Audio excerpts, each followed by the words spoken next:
Hello les gorillas, bienvenue sur la nouvelle vidéo de Kong Dirty Boxing. Aujourd'hui, on va parler footwork, mais surtout footwork dans un combo. Comment on va pouvoir utiliser le Damato Shift utilisé par Mike Tyson dans le style peekaboo, mais aussi maintenant utilisé par beaucoup de combattants pour se désaxer et partir du côté gauche, d'accord, donc du côté droit de notre adversaire, mais de notre côté gauche.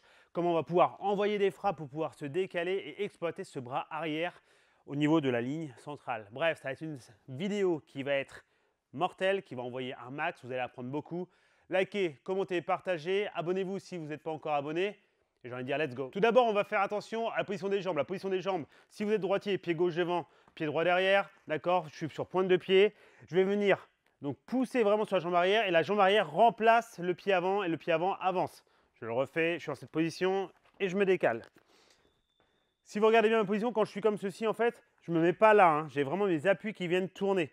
Pourquoi? Parce que mon adversaire sera ici et j'ai vraiment besoin de pouvoir l'exploiter. Donc, je suis en position, je me décale et je viens ici. Je serai prêt derrière à envoyer des frappes. Comment l'envoyer? C'est-à-dire que si votre adversaire est contre les cordes dans un coin, vous êtes ici, vous allez pouvoir, dans un premier temps, sortir de la ligne centrale parce que le danger, il va venir d'ici. Donc, vous pouvez frapper. Vous sortez de la ligne centrale, vous vous désaxez et à partir de là, hop, je viens me décaler. Regardez bien, quand je me décale, je viens ici, mon poids de corps est ancré dans le sol à 50-50, 50-50 au niveau de mes appuis. Ma tête est décalée sur mon côté gauche, d'accord, donc sur le côté droit de mon adversaire.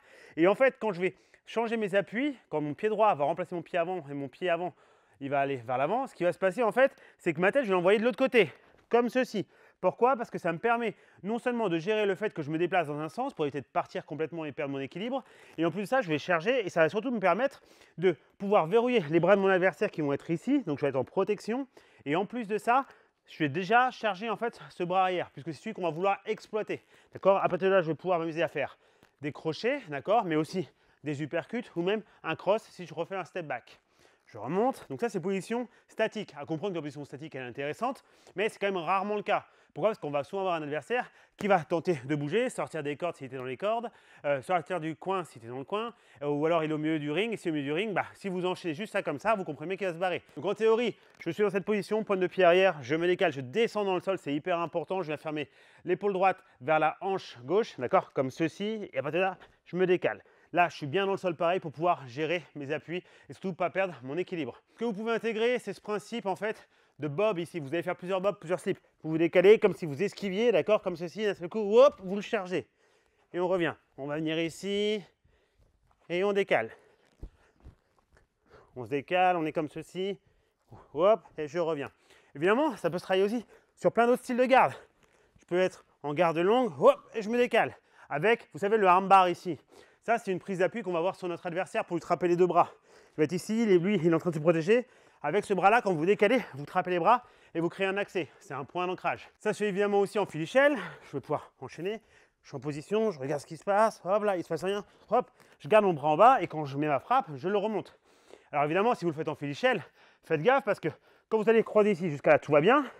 Je me décale. Il va falloir vraiment, non seulement incliner sur le côté, donc faire un bob pour bien être proche du ventre de l'adversaire, d'accord, et bien tourner cette épaule pour avoir en gros cette espèce de protection, d'accord, pour qu'il ne puisse pas vous taper, puisqu'on n'a pas le droit de taper ici, d'accord, donc là, et pouvoir remonter. Maintenant, tout ça c'est bien beau, je peux vous l'expliquer de plusieurs façons. Le seul problème, c'est que l'adversaire est rarement à l'arrêt, il est rarement statique. Donc du coup, quand vous allez le faire, ce que vous voulez absolument travailler, c'est cette capacité à l'intégrer dans un combo. Imaginons, j'envoie jab, jab, cross, donc je suis ici, je travaille, et je vais venir me décaler. Ça se fait très bien, mais en fait, on a le même souci. Si je step là et que là, je reste sur mon cross dans cette position et qu'après, je me décale, mais si l'adversaire le voit, ou même s'il bouge sur le cross, il va créer de la distance. Et donc derrière moi, je vais me retrouver trop loin par rapport à mon adversaire. Et c'est souvent quelque chose qui vous arrive. J'ai pu regarder, j'ai pas mal de gars que je coach ou de combattants qui, eux, tentent de le faire en sparring. Et très souvent, ils n'arrivent pas à le faire parce qu'ils n'arrivent pas à casser la distance. Ils disent oui, mais le mec il bouge. Mais exactement, le mec bouge. Du coup, soyez malin, vous devez l'intégrer dans un coup. Ce qui veut dire que par exemple, si je fais mon jab, jab, cross comme ceci et que je suis dans cette position-là, ça va être compliqué de venir faire ce mouvement-là si je ne casse pas la distance. Ce qui veut dire que vous devez casser la distance sur votre cross.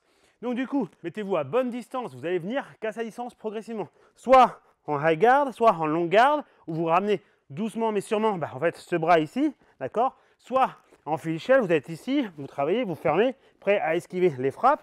Et en fait, vous allez vous rapprocher. Moi, j'utilise beaucoup ce principe de de pas avant qui vient un peu prendre la température, prendre la distance par rapport à mon adversaire. Je suis ici.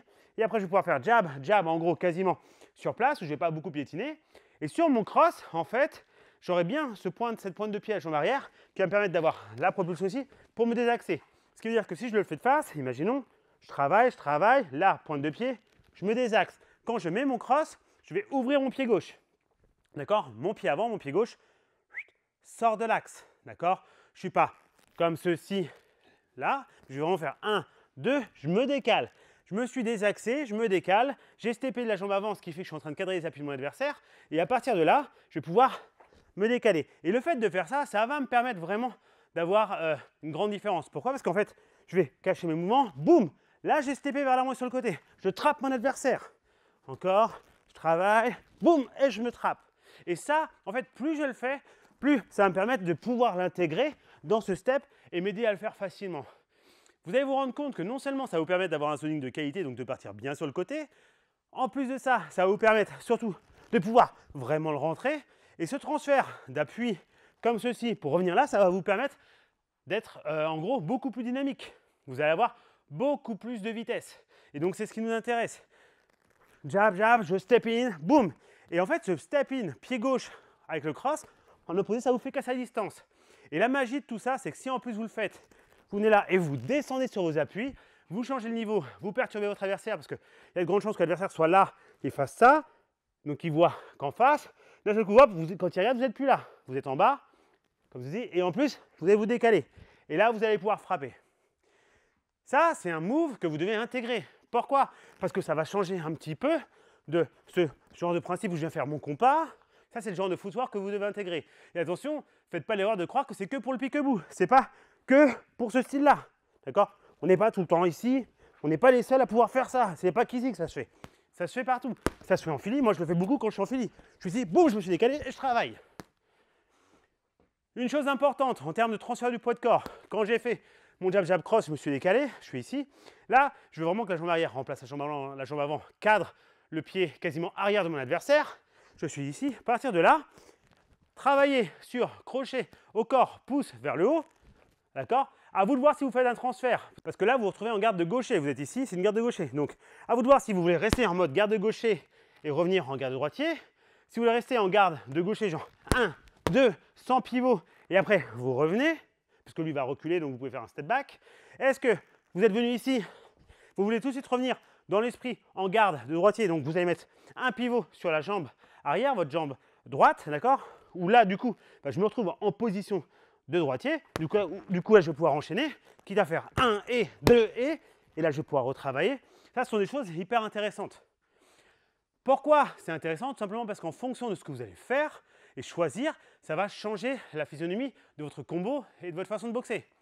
Je travaille ici, je me décale, je suis ici, je reste. Là, quand je suis ici, lui, là, je l'ai cadré, d'accord? Je lui mets la puissance, je suis dans cette position. Là, est-ce que je reviens là? Et est-ce que je retravaille un peu en gaucher?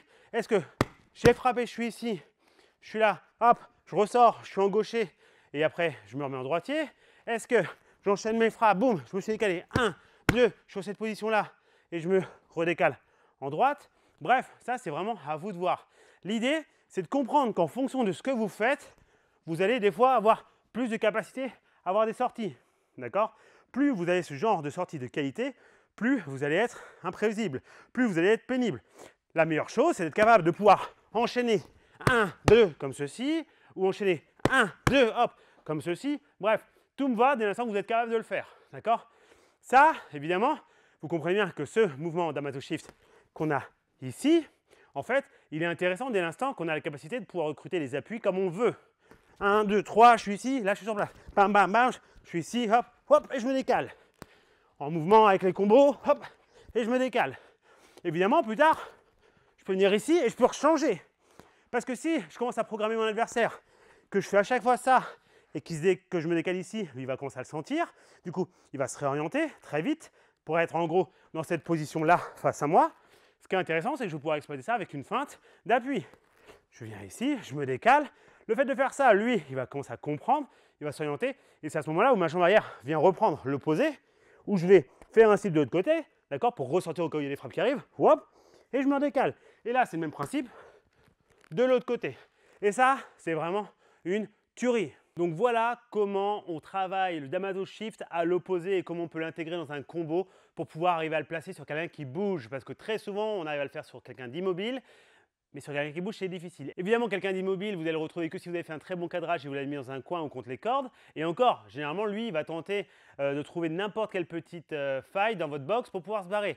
Donc là, quand vous l'envoyez de cette façon-là, avec ce genre de combo et avec ce footwork dans le cross qui vous permet de vous décaler, plus vous allez pouvoir le passer tout le temps. D'accord? Je vous souhaite une très très bonne journée les gorillas. À bientôt pour de nouvelles vidéos. C'était Kong Dirty Boxing. Bye bye!